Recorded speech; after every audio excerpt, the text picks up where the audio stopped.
হর মহাদেব। জয় শ্রী কাল ভৈরব। বন্ধুরা, আজকে একটা গুরুত্বপূর্ণ কথা বলবো।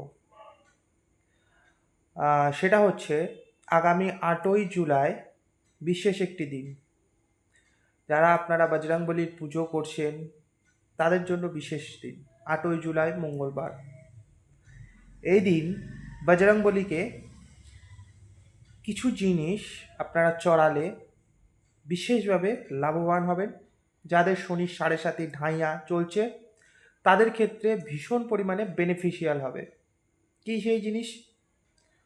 প্রথম হচ্ছে বজরংবলীকে 5টা মিঠা পান চড়ান।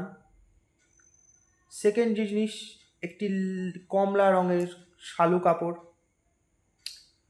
থার্ড জিনিস হচ্ছে ছোলা এবং গুড়। ফোর্থ, সেটা হচ্ছে একটা নারকেল। এবং ফিফথ মানে পঞ্চম জিনিস, সেটা হচ্ছে লাড্ডু। তো এই জিনিসগুলো বজরংবলীর মন্দিরে গিয়ে চড়িয়ে আসুন। বজরংবলীর মন্দিরে নিজের কামনা, নিজের বাসনা জানান। হনুমান চালিসা পাঠ করুন, লাভবান হবেন। ভালো থাকবেন, ভালো রাখবেন। জয় শ্রী কাল ভৈরব, জয় শ্রী মহাকাল।